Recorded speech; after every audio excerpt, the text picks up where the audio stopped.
Ya, ciri-ciri ruqyah yang tidak dibolehkan. Ini mungkin banyak sekali Bapak Ibu yang belum tahu. Pertama, ruqyah yang tidak dibolehkan, peruqyahnya bisa melihat jin. Oh, peruqyah syariah, baik saya, Ustadz Junaidi, Ustadz Adam, pendahulu-pendahulu kami, tidak ada yang bisa melihat jin. Soalnya celana jin. Ya. Kalau orang yang bisa melihat jin, kita tidak pandang bulu. Walaupun dia mengaku sebagai ahli agama sekalipun, dia ngaku bisa lihat jin, matanya ada jinnya. Bahkan Imam Asy-Syafi'i mengatakan, man za'ama annahu ra'ahum ruddat syahadatuhu wa uzira li mukhalafatihil Qur'an. Barang siapa ngaku-ngaku bisa melihat jin, maka kami tolak persaksiannya dan dia harus dihukum karena telah menyelisih Al-Qur'an. Al-Quran ayat yang mana? Ayat 27 surat Al-A'raf di juz 8. Allah Subhanahu wa taala berfirman, "Innahu yarakum huwa wa qabiluhu min haitsu la tarawnahu." Sesungguhnya iblis dan kabilah-kabilahnya dari bangsa jin ngelihat kalian dari tempat yang kalian itu tidak bisa melihat mereka. Bisa ngaku-ngaku melihat jin, kamu ini yang ngintil adalah kuntilanak, gondoruo, pocong, babi ngepet dan lain-lainnya, sudah itu orang kesetanan, tidak usah dipercaya. Pernah ada di sini tiba-tiba datang, kamu tuh ada yang ngikutin, bilang aja di matamu ada setannya, harus diruqyah. Yang diruqyah kamu, bukan saya. Yang kedua, ada praktek-praktek penerawangan, ini juga tidak dibenarkan, bahkan disanggah juga oleh para ulama-ulama, termasuk ulama sufi. Syekh Abdul Wahab Asy'arani, penghulunya ulama sufi dari Mesir pada zamannya.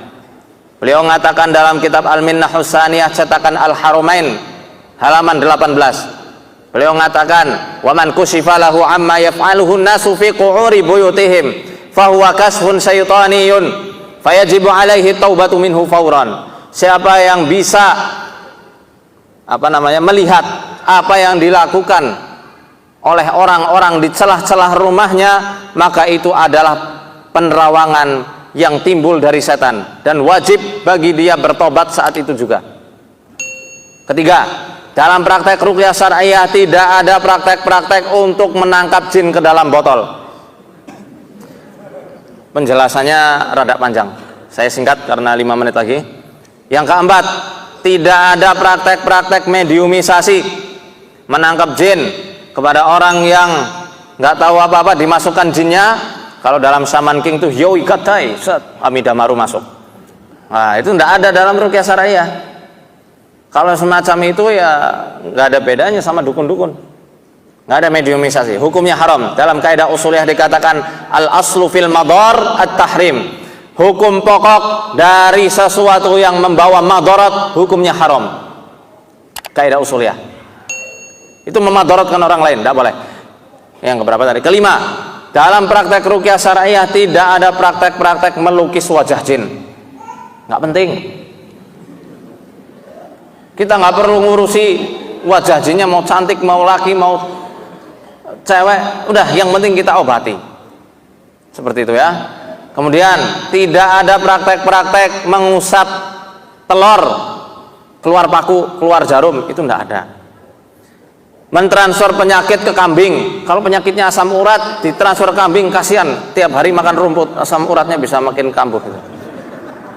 Ya, dan lain-lainnya, ada banyak, pada waktu ini terbatas. Kemudian tentang jimat syariah ada atau enggak? Tidak ada, karena azimah sendiri, jimat asalnya dari kata azimah.